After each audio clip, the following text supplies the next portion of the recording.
ఈరోజు దుర్గాష్టమి. చంద్రముఖి రాజా వారిని బలి తీసుకునే రోజు. చంద్రముఖి లక్ష్యం నెరవేరబోయే రోజు. నీ భార్య గంగని సంపూర్ణ ఆరోగ్యవతిగా నీకు అప్పగించబోయే రోజు.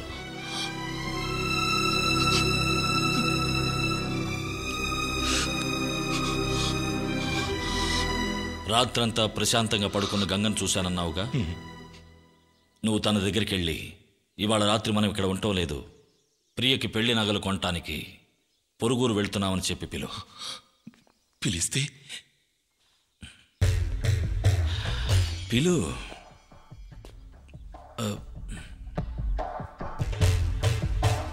పిలిచి చూడు.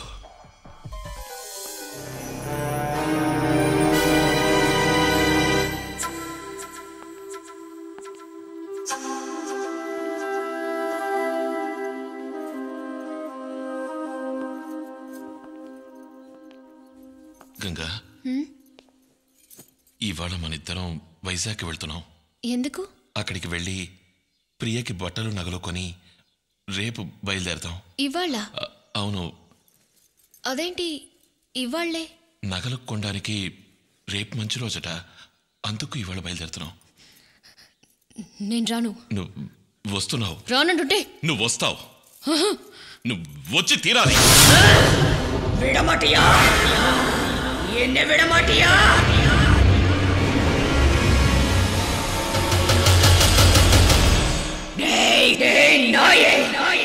என்ன தைரியம் இருந்தா ஏன் முன்னாடி நின்னு என்னைய கூப்பிடுவ? அவனை கொன்னு எரிச்சு சாம்பலாக்கி என் பகைய தீர்த்துக்கலன்னா என் பேரு சந்திரமுகியே இல்லடா. గంగా,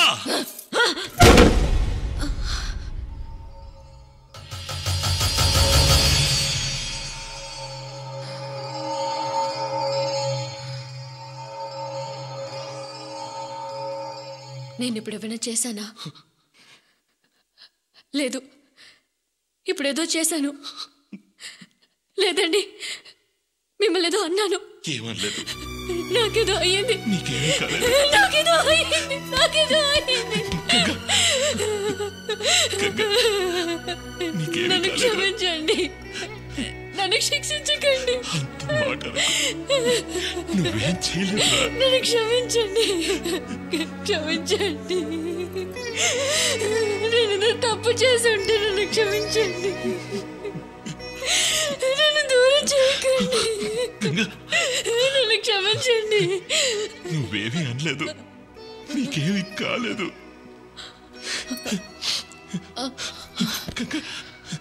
గంగా,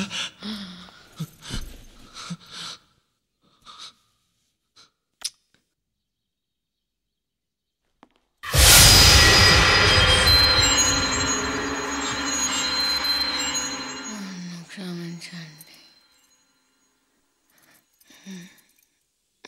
దూరం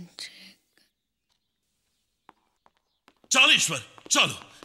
దయచేసి నువ్వు ముందుకి నుంచి వెళ్ళిపో. నేను నా భార్యనైనా ఈ స్థితిలో చూసి భరించగలను. తను బలి తీసుకునేది నా ప్రాణానికి ప్రాణమై నిన్నని తెలిసి ఎలా భరించబట్టావు చెప్పు. వెళ్ళిపో. నేను వెళ్తే గంగకు నయమవుతుందా? పోతాను. ఎక్కడికో పోతాను. అమెరికా, చైనా, జపాన్, ఎక్కడో ఏదో మారుమూలకి తీసుకెళ్లి దక్కించుకుంటాను. కానీ తన కోసం నువ్వు బలవుతానంటే నన్ను ఎలా ఒప్పుకోబట్టావు? కైలాష్, నేను డాక్టర్ని. నా ప్రాణాలకు భయపడే పేషెంట్ను వదిలేసి నేను ఇక్కడి నుంచి పారిపోతే నా చదువంతా వేస్ట్. ఇంకో మాట విను. నువ్వు గంగని ఈ దేశంలో ఏ మారుమూలకి తీసుకుపోయినా సరే తనని కాపాడటం ఎవ్వరి వల్ల కాదు. గంగని కాపాడాలంటే తన మనస్థితి పూర్తిగా తెలిసిన నా వల్లే అవుతుంది. భయపడక కైలాష్. చంద్రముఖి నుంచి గంగని కాపాడటానికి సైకాసిస్లోని కొత్త పద్ధతిని ప్రయోగించబోతున్నాను. దాని ద్వారా గంగని నేను ఖచ్చితంగా కాపాడతాను. గంగను నువ్వు కాపాడతావు, అందులో ఏ సందేహం లేదు. కానీ నిన్ను చంద్రముఖి బారి నుండి ఎవరు కాపాడతారు? సార్, ఏమిటి సార్ రమ్మన్నారు? చెప్తాను. కైలాష్, నువ్వు రా.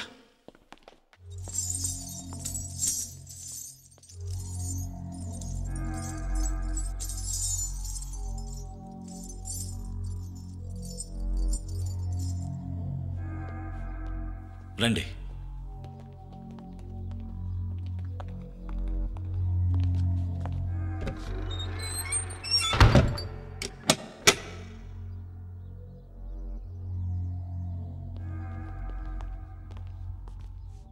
ఇదే ఆ వెంకటపతి రాజా వారి నాట్య మందిరం.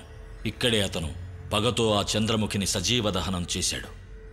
రామచంద్ర సిద్ధాంతి గారు మంత్రించి వేసిన ఆ చక్రంలోనే మన గంగని తీసుకొచ్చి కూర్చోబెట్టాలి. విశ్వనాథ్, అది నీ ఒక్కడి వల్లే అవుతుంది.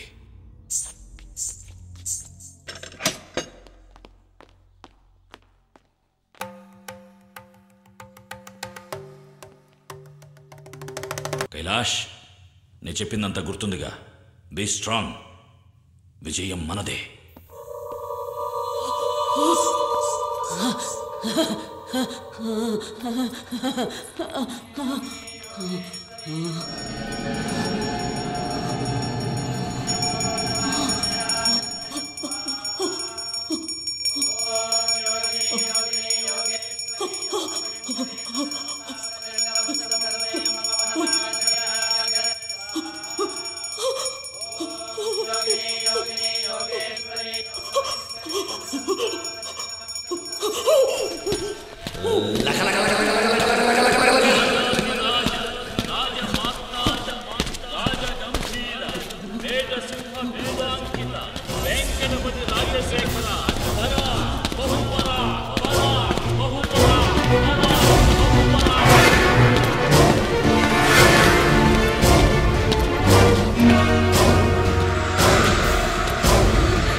ఇక్కడికి ఇడ్చుకురండి.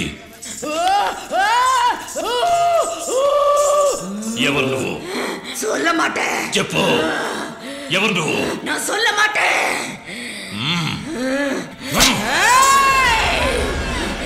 நான் தாண்டா చంద్రముఖి. వెళ్ళ చక్రంలో కూర్చో, కూర్చో.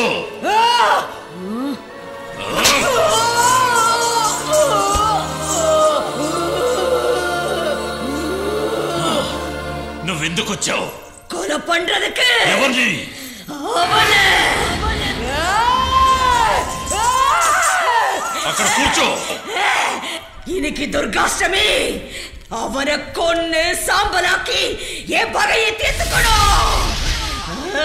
నువ్వు అతన్ని చంపగానే ఈ దేహాన్ని వదిలి వెళ్ళిపోతావా? పోయిడువే. ఏయ్, అతని మీద నూనె పోయండి.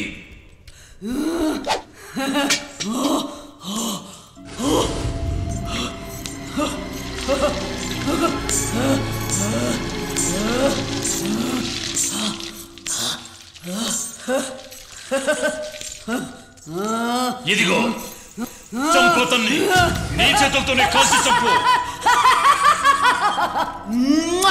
లక లక లక లక లక లక లక లక లక లక లక లక.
గంగా,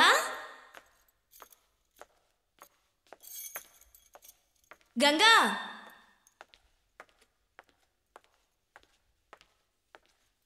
గంగా ఎక్కడికి పోయి ఉంటుంది? గంగా, గంగా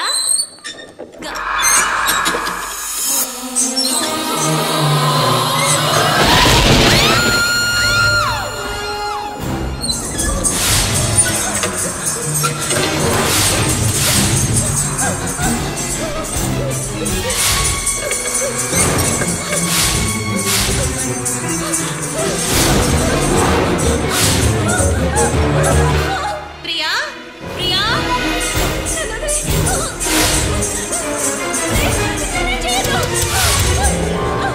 ప్రియా ఎక్కడున్నావమ్మా? ప్రియా ప్రియా ప్రియా ఎక్కడున్నావమ్మా?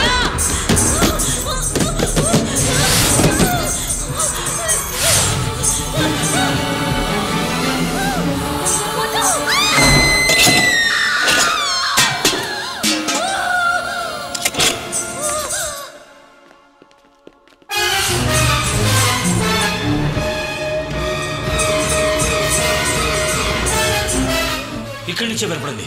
ఇక్కడి నుంచి వినబడింది. ఈ గదిలో పెట్టి తాళం వేస్తే ఊపిరి అడగ చస్తాను. 1 2 3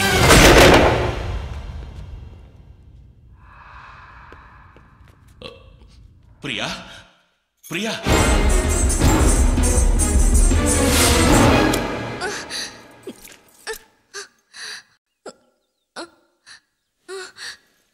ప్రియా ఏమైందమ్మా? నేను మేడ మీదకి వెళ్ళాను. అక్కడ నేనేదో పట్టుకోవడానికి వచ్చింది. నేను భయంతో పరిగెట్టడం మొదలెట్టాను. అది నన్ను తరంకొచ్చింది. భయం వేసే చివరి గదిలోకి వెళ్ళి దాక్కున్నాను. అక్కడెవరో తలుపు మూసి వెళ్ళిపోయారు. వాళ్ళెవరో నాకు తెలియదు. నువ్వెందుకు మేడ మీదకి వెళ్ళావు? గంగ కోసం వెళ్ళాను నాన్న. గంగ మేడ మీద ఉందని నీకెవరు చెప్పారమ్మా? దుర్గ చెప్పిందా? నేను స్నానానికి వెళ్ళటం తను చూసిందే. ఎందుకలా చెప్పింది?